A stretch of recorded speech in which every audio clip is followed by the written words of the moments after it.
vérifie, on quantifie, on jongle, on se pose des questions. Tout ça dans le cadre d'un enregistrement sonore qu'on va vous faire jouer dans un instant, qui a été pris par un parent dans une école de Sainte-Marthe-sur-le-Lac. Je vais vous dire, c'est absolument choquant ce qu'on va entendre. C'est des enregistrements compromettants. J'ai reçu ça par un parent. On a fait, André-Sylvain Latour, qui travaille ici, là, qui est le patron, a fait toutes les vérifications. On s'est assuré que c'était vrai, que ça se passait vraiment dans une classe, que c'était pas un cas isolé, c'est pas anecdotique. Et on a avec nous la députée de Saint-Laurent, porte-parole de l'opposition officielle en matière d'éducation, Marois Risky. Madame Risky, bonjour. Bonjour. Merci d'avoir accepté de venir en studio, parce qu'aujourd'hui, c'est votre journée off, là. Non. non, mais c'est comme vous n'êtes pas nécessairement à l'Assemblée nationale. Exact. Puis je sais que c'est pas une journée off, mais quand même, mais vous prenez le temps.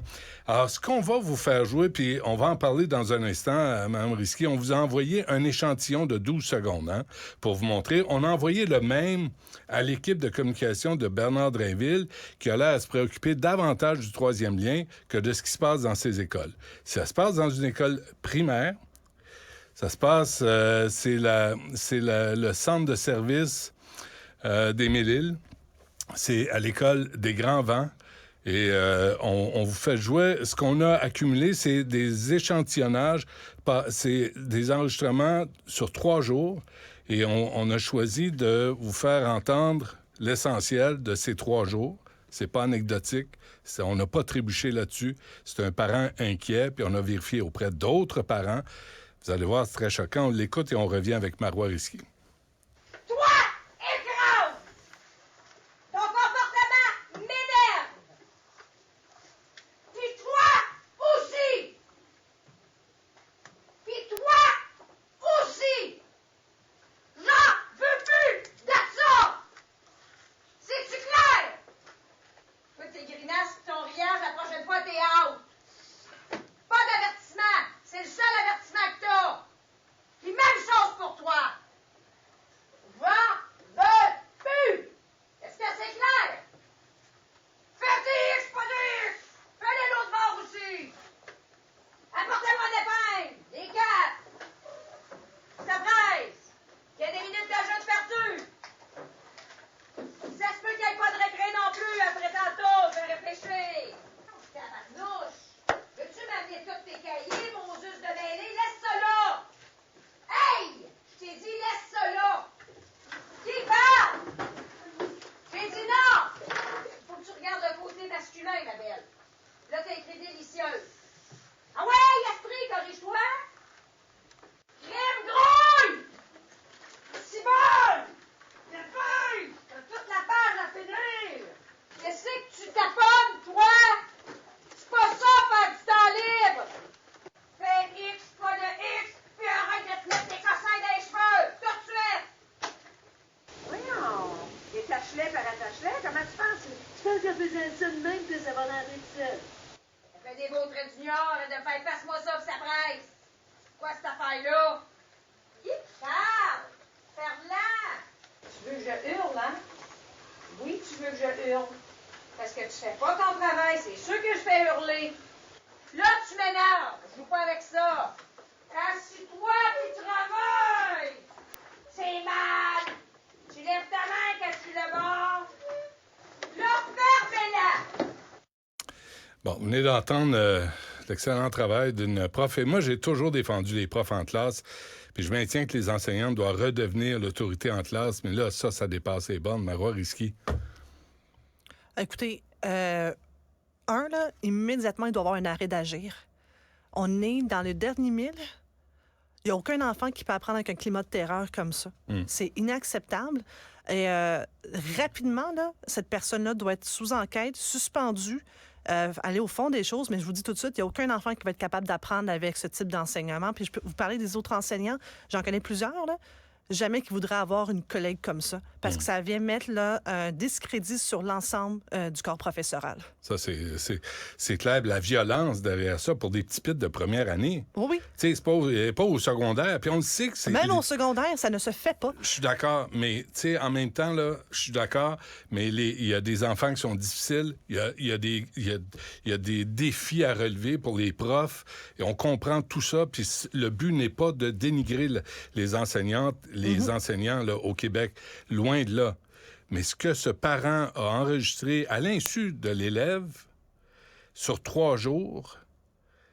Moi, quand on a vérifié, parce qu'on en reçoit vous en recevez, vous aussi, Marois, tu sais, on peut pas, on se dit, on roule des yeux à chaque fois. On dit, bon, un parent qui prend son élève, son enfant pour un enfant roi, puis il faut pas lui... Mais quand on a entendu ça, là, ça dépassait les bornes. Bien, moi, honnêtement, c'est que, enregistrer un enseignant, il faut vraiment être rendu au dernier recours là, pour faire ça. Ça veut dire que tu penses sincèrement que ton enfant est troublé quand il rentre à la maison, puis tu essaies de comprendre qu'est-ce qui se passe. Ouais. Genre, ça, c'est juste un échantillon de 2 minutes. Sur 3 jours.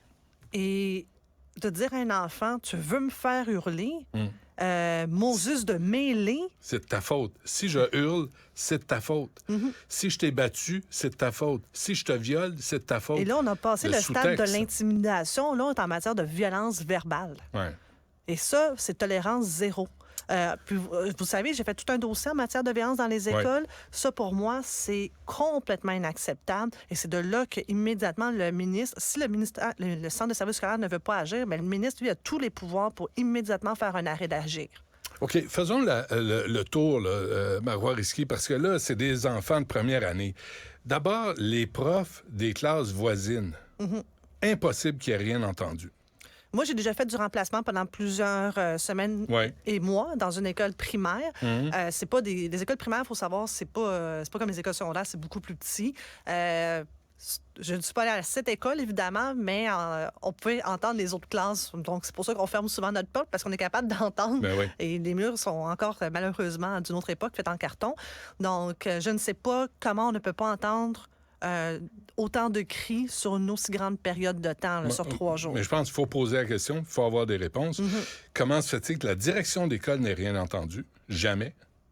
Ne soit pas intervenu. Jamais, parce que les parents qu'on a consultés, qu'André-Sylvain Latour a appelé pour vérifier la véracité et le contexte de ce qu'on vient d'entendre, la direction d'école ne semble avoir rien fait. Et le centre de service de Mélile, qui a refusé de nous parler d'aucune façon. Là. On ne veut pas nous parler. On prétend que c'est la confidentialité de l'employé. Mais là, on ne prend pas le... Là, ici, en ce moment, ce qui est important, c'est l'intégrité des enfants. En ce moment, elle est compromise. Ouais. Et le Centre de services scolaires a des responsabilités. On leur demande pas de venir commenter un dossier juridique. On leur demande de nous dire clairement que chez eux, c'est tolérance zéro, puis qu'effectivement, ils vont faire un arrêt d'agir, puis déclencher une enquête, et de savoir, est-ce qu'il y a eu un climat aussi d'omerta qui a fait en sorte que peut-être des enseignants ont dénoncé, mais que la direction d'école n'a pas agi. Ça se peut, là. Rappelez-vous, là, sur la Rive-Sud, un enseignant qui avait un casier judiciaire et que d'autres enseignants avaient dénoncé à la direction d'école, disaient « Hey, il y a un comportement inapproprié » et que finalement, on s'est rendu compte que malgré les dénonciations des enseignants, il n'y a rien qui est arrivé. L'école Saint-Laurent? Bien, l'école Saint-Laurent, moi, je l'ai vécu de près et je peux vous le dire, plusieurs personnes ont dénoncé Au secondaire des comportements inappropriés, un texto, donc il y avait une preuve matérielle qui a été envoyée par un des entraîneurs où est-ce qu'il traitait et qualifiait sa joueuse là, avec un vocabulaire vulgaire qui a été montré au directeur d'école et il n'a rien fait. Il est toujours directeur d'école, mais ailleurs. Qu'est-ce que le ministre doit faire, selon vous, Marois Risky? La loi sur l'instruction publique est très claire. Il y a un article 26 qui permet, dès lors que l'intégrité d'un élève est compromise ou que, par exemple, un acte dérogatoire est commis, puis ici, on est clairement, manifestement, dans un acte dérogatoire ou une faute importante, une faute lourde, peut déclencher une enquête et suspendre l'enseignant avec ça le temps de l'enquête. Suspendre l'enseignant, mais... La direction d'école doit être responsable aussi. Le centre de service, cette arnaque là, de Jean-François Roberge là, qui nous avait promis de changer les règles, les commissions scolaires, juste chez les francophones d'ailleurs. Là, on a transformé ça en centre de service. On n'a pas de meilleurs résultats. Bien, on n'a personne d'imputable, on dirait, là, puis il n'y a personne qui est redevable, mais les parents au Québec sont en droit de s'attendre. Le matin, quand ils déposent leur enfant, qu'ils confient la garde de leurs enfants à l'école, sont en droit de s'attendre que leur enfant est en sécurité. Et en ce moment, là, on est dans la dernière étape. Cette étape, elle compte pour 60 du bulletin. Ouais. Avec un climat de terreur comme ça, pas certaine que c'est les conditions gagnantes pour réussir. Oui, c'est assez troublant. Il y a aussi l'idée qui circule là, de l'ordre des enseignants et des enseignantes. Ça existe en Ontario. Au Québec, les syndicats n'en veulent pas. Comprenez-vous pourquoi? Bien, oui, je comprends, là, parce que le syndicat, lui, représente ses membres. Ses membres, il y en a plusieurs qui n'en veulent pas. Mais malgré qu'il n'y aurait pas d'ordre, en ce moment, la loi est claire et elle est applicable. Ça, ici, c'est un acte dérogatoire. C'est l'intégrité des enfants qui est menacée. Donc, on a déjà des outils pour agir. Il n'y a pas de raison qu'en ce moment, le ministre ne bouge pas. Il n'y a pas de raison pour que le centre de service scolaire ne bouge pas. Puis il n'y a pas de raison pour que la direction d'école ne bouge pas. Nonobstant un ordre professionnel. Si on veut faire la discussion d'ordre professionnel, ça ne me dérange pas, ça me faire plaisir. Mais en ce moment-là, pourquoi il n'y a plus personne d'imputable dans le réseau scolaire? C'est ça la vraie question. Puis moi, je vais vous dire la raison. L'omerta, elle est réelle. Parce que si, là, je vous donne un exemple.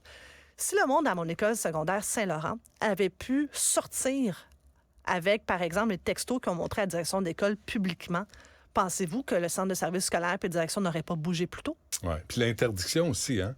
C'est un manque de loyauté envers l'employeur. Ben, si les profs parlent du contexte, c'est toujours ce que les profs invoquent. Là. On ne peut pas parler... Devoir de loyauté. Ouais. Mais ce devoir de loyauté, je trouve que les centres de service scolaire puis les cadres se l'ont approprié pour, je vais vous le dire ainsi, pour leur image, au lieu de s'inquiéter davantage des enfants.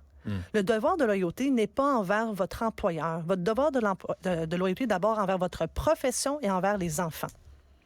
On n'encourage pas les parents de faire ça, là. Non. Il faut respecter l'autorité des profs en classe. Mais dans ce cas-là, je pense que c'était approprié. Quand un parent... parce que moi, je vous dis franchement, là, je voudrais pas qu'il y ait des caméras dans les écoles. Là, pour moi, ça serait pas tenable. Mais je comprends un parent qui ne reconnaît pas son enfant et qui essaie de comprendre... Pardon. Qu'est-ce qui se passe? C'est-à-dire que le parent devait être vraiment, franchement inquiet de l'intégrité de son enfant pour avoir fait ça. Vous, là, on vous a envoyé, Marois Risky, 12 secondes. Hein? Un extrait, 12 secondes. Vendredi. Oui. Comment vous avez réagi? Bien, moi, j'étais dans le train. J'avais mes écouteurs. Quand j'ai pesé sur démarrer, je vous dis, j'ai fait le saut tellement que ça criait fort dans mes oreilles. Et j'ai dû baisser le son, puis j'ai réécouté 2 fois. Et quand j'ai entendu cibole, puis quelques jurons, j'ai fait, voyons, qu'est-ce que c'est ça? Je dis, c'est pas d'affaire dans une classe en ce moment, là. Je sais pas qu'est-ce qui se passe dans sa vie personnelle, mais on ne peut pas en aucun temps dépasser une certaine ligne de conduite puis penser que les enfants, c'est un punching bag, là. Puis on fait ça pas pour dénigrer le travail des profs, là. Moi, je vais le répéter toute la journée, là. Jusqu'à 1h30, je vais répéter la même affaire. Je tiens à le dire. Les enseignants, là, la très, très, très grande majorité sont excellents et font plus que qu'est-ce qu'on leur demande. Absolument. Et eux-mêmes vous diront, ça les écœure d'avoir des gens comme ça qui viennent en fait jeter un discrédit sur le travail qu'ils font.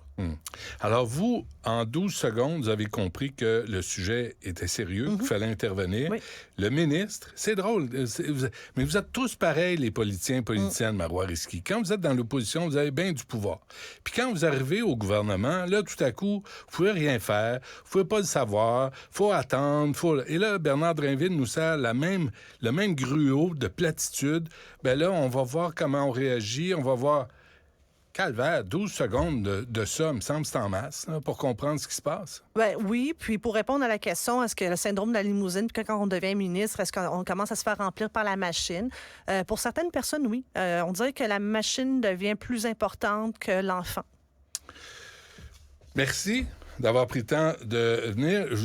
Puis on s'est dit, nous, André-Sylvain et moi, là, on s'est dit, là, il faut que ça devienne politique. Là, parce qu'on a frappé un mur avec le syndicat, avec la direction de l'école, avec le centre de service. Maintenant, ça relève de vous, là, où on vous passe le ballon, puis vous l'apportez à Québec, puis vous voyez ce que vous pouvez faire avec ça pour voir si Bernard Drinville, ça va l'intéresser. Oui, puis en entendant la direction d'école, elle peut agir. Elle a tous les pouvoirs, puis la loi sur l'instruction publique, elle est très claire. L'article 26 est non équivoque. Oui. On a les enregistrements, puis on les a vérifiés. Alors, tout est en bonne et due forme. Marois Risky, du Parti libéral, merci. Merci à vous. Vous écoutez la radio, c'est bien. Mais est-ce que vous regardez votre radio? Vous pouvez maintenant regarder le visage de Benoît Dutrisac lorsqu'il